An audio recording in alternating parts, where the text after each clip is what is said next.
पश्चिम बंगाल में 2026 का विधानसभा चुनाव और विधानसभा चुनाव की तैयारियों में टीएमसी और बीजेपी सभी पार्टियां जुट चुकी हैं।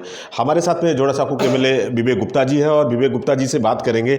पहली बार मुझे लगता है कि बंगाल में ऐसा कोई विधायक या ऐसा कोई होगा जिन्होंने विधायक का जो मंथली जो मिलता है राज्य सरकार की तरफ से, इन्होंने बाकायदा सारा पैसा जो था 5 साल में जो मिला था और उन्होंने ममता बनर्जी के यानी मुख्यमंत्री कोष में जमा कर दिया है। हमारे साथ में विवेक गुप्ता है, इन्हीं से जानेंगे। हमें लग रहा है कि पहला आप ऐसे विधायक होंगे शायद कि जो पूरी आप लोगों की सैलरी मिलती है, मंथली मिलती है, आपने ममता बनर्जी के। ऐसा कैसे दिमाग में आया कि नहीं, मुझे सारे विधायक तो अपने खर्चा करते हैं सब अपने क्षेत्रों में, फिर आपने ममता बनर्जी के कोष में क्यों दिया? नमस्कार। ऐसा है, ये मैं सबसे पहले ये पूछता हूँ कि ये मैं विधायक किसके कारण बना। तो मैं विधायक बना ममता बनर्जी के कारण। तो ये मेरा था ही नहीं कभी, ये हमेशा से दीदी का ही था। और जैसे कि दीदी भी कई जगह आप लोग जानते, कोई सैलरी नहीं लेती, कुछ भी नहीं लेती है। तो ऊपर वाले ने मुझे आशीर्वाद ऐसा दिया है कि सैलरी के बिना मेरा संसार चल सकता था। तो मैंने ये सैलरी कभी ली नहीं और ये अकाउंट में पड़ा रहता गया। मैंने कभी इसको छेड़खानी भी नहीं किया। अचानक अभी मुझे जब पता चला तो मैंने जो भी राशि थी वो इकट्ठा की। उसमें कितना अमाउंट था, कितने रुपए थे ये? मुझे ठीक से याद नहीं, बट शायद 21-22 लाख रुपए अकाउंट में जमा था। उसमें मैंने कुछ अपनी राशि और मिलाकर 30 लाख का एक अमाउंट करके इसलिए दिया क्योंकि मुझे पूरा विश्वास है कि आने वाले कुछ दिनों के बाद दीदी वापस मुख्यमंत्री बनेगी 5 साल के लिए, जो जनता मैंडेट देगी। और उस समय मुझे लगता है कि जो 30 लाख रुपया है, इसका करोड़ों का फ़ायदा दीदी लोगों तक पहुंचा पाएगी, क्योंकि उनके पास क्षेत्रफल बड़ा है, सीएम रिलीफ फंड का काम बहुत बड़ा है और बहुत तरीके के लोगों की मदद मिलती है। मैं ये 30 लाख अगर लोगों में खर्चा भी करता तो मैं सिर्फ जोड़ासांकू के लोगों तक सीमित करता।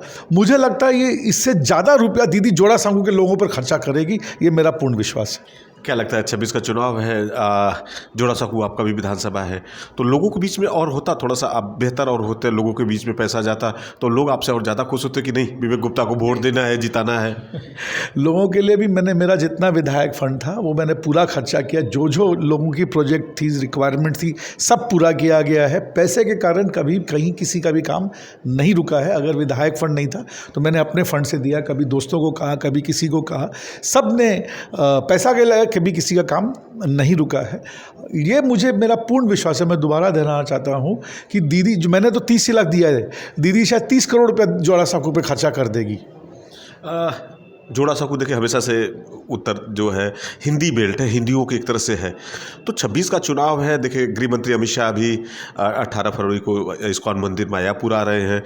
तो हिंदी भाषी होने के नाते यहाँ पे यदि कितनी चुनौती आप बीजेपी के उम्मीदवार से देख रहे हैं और कैसा 26 का जो चुनाव है कैसे आप देख रहे हैं इसको? देखिए, हर चुनौती, हर चुनाव जो है अपने आप पे बहुत संघर्षपूर्ण होता है, बहुत कड़ा होता है और दुश्मन को कभी भी हल्के में नहीं लेना चाहिए। और फिर ये तो भारतीय जनता पार्टी है जो कि अभी शायद अपने चरम सीमा पर चल रही है। माननीय गृह मंत्री को से तो मैं खाली इतना ही चाहूँगा कि बंगाल में आएँ, हमारा मिष्टी दोई खाएँ, हमारा संदेश खाएँ और बंगाल के प्रति जो भी कड़वाहट है वो मिटा के बंगाल का जो रुपया बकाया है वो रुपया दे दे हम लोगों का, ताकि बंगाल के जो हमारे भाई बहन हैं उनके हाथ में ही रुपया जाए। अरे उस रुपये से कोई ना कोई सेविंग्स होगी जो फिर अमित शाह के पास पहुँच जाएगा और उस पर जो खर्चा करेंगे तो उसका GST का हिस्सा भी पहुँचेगा, तो उन्हीं का फ़ायदा है और ये बंगाल के लोगों का हक है। तो आप जब आएँ तो सिर्फ ममता बनर्जी से लड़ाई करने के लिए नहीं है, पश्चिम बंगाल के लोगों का जो हक रुका हुआ है उसके बारे में भी बात करने के लिए। उनका कहना कि नहीं, हम लोग जब सत्ता में आएंगे, सरकार आएगा, सोनार बंगला बनाएंगे। बीजेपी जो आरोप लगा रही है कि कहीं ना कहीं करप्शन है, भ्रष्टाचार है, इसके वजह से फंड को रोका जा रहा है। भारत में 30 कम से कम स्टेट्स हैं, जिसमें उत्तर प्रदेश से लेके बाकी स्टेट भी आते हैं। सुप्रीम कोर्ट के फैसले में भी कहा गया कि हर स्टेट में कुछ ना कुछ गड़बड़ियां मिली हैं, ऐसा नहीं कि नहीं मिली। खुद केंद्र सरकार की कई रिपोर्ट जो उन्होंने कोर्ट में जमा की, तो वो मतलब केंद्र सरकार खुद कह रही कि हाँ, इस स्कीम में बाकी स्टेट्स में भी गड़बड़ियाँ हुई हैं। हमारे यहाँ पूरे भारत में सबसे कम गड़बड़ा हुई, 5% से भी कम गड़बड़ी पकड़ में आई है। उत्तर प्रदेश और मध्य प्रदेश कई स्टेट्स में 9-9, 10-10% से भी ज़्यादा गड़बड़ी पकड़ में आई है, मगर उन गड़बड़ियों को ध्यान में नहीं रखे उनको पूरा पैसा दे दिया गया है। और यहाँ तो हम ये कह रहे थे कि आप 5% रुपया रोक के बाकी रुपया तो छोड़ दो कम से कम। आखिरी सवाल, दीदी ने जिस तरह से लकी भंडार जहां 1000 रुपया था उन्होंने 1500 रुपया कर दिया, युवाओं के लिए आप लोग जिस तरह से दीदी ने स्कीम लेकर, कल हम आपकी मेरी बात भी हुई, युवा काफ़ी बढ़ चढ़ के हैं, इसका सबसे ज़्यादा जो फॉर्म भरा जा रहा है मुर्शिदाबाद में देखा जा रहा है, वहाँ पे हुमायूं कबीर बाबरी मस्जिद के लिए ताल ठोक रहे हैं, मस्जिद बन रही है, न्यू भी शुरू हो चुका, जहाँ पे ममता बनर्जी को चुनौती दे रहे थे, लेकिन ज़्यादातर लोग दीदी के इस फायदे को युवा उठा रहे हैं। तो क्या लगते हैं कि लग रहा है कि जो मुस्लिम वोट बैंक था, लग रहा था कि मुर्शिदाबाद से कटेगा, तो कि दीदी का पलड़ा क्या रहेगा, कितनी चुनौती देंगे हुमायूं कबीर अब आपको बाबरी मस्जिद से? देखिए, आज 2 दिन हुआ है, हम लोग 2 दिन में, आज तीसरा दिन है कैंप का, तो अभी 3 दिन, आज के तो आंकड़े भी नहीं आए हैं, तो अभी ये कहना शायद गलत होगा कि यहाँ ज़्यादा भरा जा रहा है, वहाँ कम भरा जा रहा है। अपने अपने हिसाब से 48 घंटे का जो आंकड़ा आया था सबसे ज़्यादा मुर्शिदाबाद में, नहीं, सबसे कम करसोग में था। आप देखिए, करसोग में आबादी कम है, तो अपने आप जाहिर है कि वहाँ फॉर्म कम भरा जाएगा।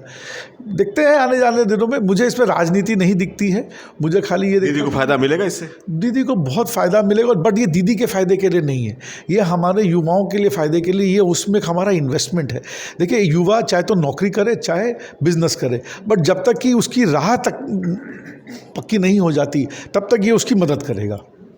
वाकई देखें जिस तरह से जोड़ासांको के एमएलए विवेक गुप्ता जी थे, और बाकायदा जिस तरह से चुनौतियां आ रही है, 2026 का गृहमंत्री अमित शाह का 18 फरवरी में इस्कॉन मंदिर का दौरा है, दौरे के लिए कुछ नहीं है, और बंगाल का विकास हो, डेवलपमेंट हो, उन सब चीज़ों को सोचना है, और ममता बनर्जी इस पर खरी उतर रही है। और ममता बनर्जी ने जिस तरह से लक्की भंडार जहाँ महिलाओं में पॉपुलर है, युवाओं के लिए जिस तरह से उन्होंने ये 1500 रुपये का जो राशि शुरू किया गया है, इसकी उम्र 21 साल से 40 साल है, कहीं ना कहीं 2026 के विधानसभा चुनाव में ममता बनर्जी के लिए कारगर साबित होगा।